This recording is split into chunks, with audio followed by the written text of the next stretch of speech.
Hello students, आज मैं सुधा अस्थाना आपको हास्य रस और करुण रस पढ़ाऊंगी। आप इसे अच्छी प्रकार से समझिएगा। हास्य रस, सबसे पहले आपको लिखनी होती है परिभाषा। परिभाषा देखिए, विकृति, आकृति, वेशभूषा, वाणी, चेष्टाएं आदि देखकर हृदय में उत्पन्न हास नामक स्थायी भाव, विभाव, अनुभव व संचारी भाव से पुष्ट होकर हास्य रस में परिणत हो जाता है। किसी की टेढ़ी मेढ़ी आकृति देखकर, विचित्र वेशभूषा देखकर और हंसने लायक वाणी की चेष्टाओं को देखकर हृदय में अगर हंसी आती है, हास का भाव उत्पन्न होता है, तो उसे हास्य रस कहते हैं। अब आप उदाहरण देखिएगा। नाना वाहन नाना वेशा, विहिसे शिव समाज निज देखा, को मुखहीन विपुल मुख काहू, बिनु पद कर को बहुपद बाहू। बच्चों, ये वर्णन है शिव जी की बारात का। अनेक प्रकार के वाहन हैं, अनेक प्रकार के वेशभूषा पहनकर नरमुंडों वाली बारात जा रही थी।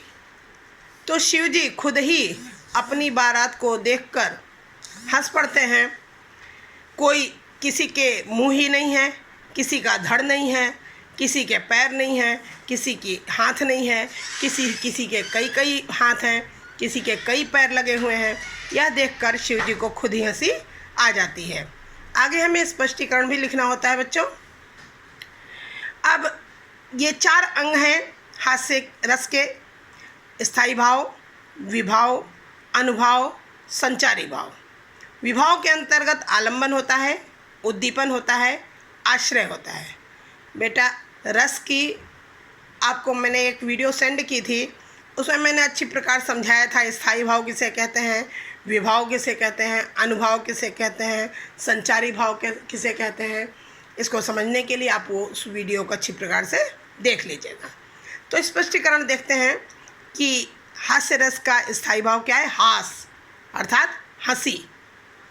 दूसरा है विभाव। विभाव के अंतर्गत आलंबन आता है। आलंबन क्या है? शिव समाज। ख खंड है उद्दीपन। उद्दीपन क्या है? उद्दीपन मीन्स उद्दीप्त करना। विचित्र वेशभूषा।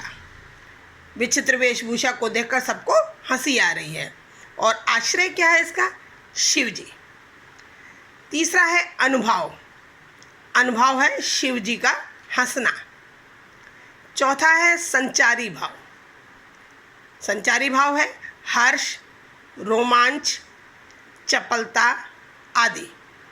यहाँ पर ये चारों अंग रस के विद्यमान हैं, अतः उपर्युक्त उदाहरण में हास्य रस है।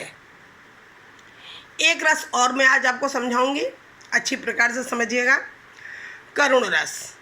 सबसे पहले परिभाषा।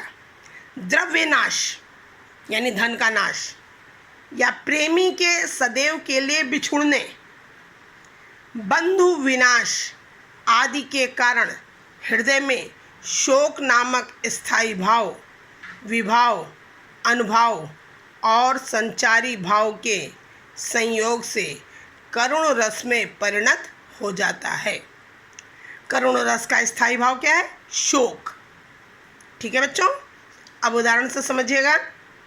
मणि खोए भुजंग सी जननी, फन सा पटक रही थी शीश, अंधी आज बनाकर मुझको, किया न्याय तुमने जगदीश।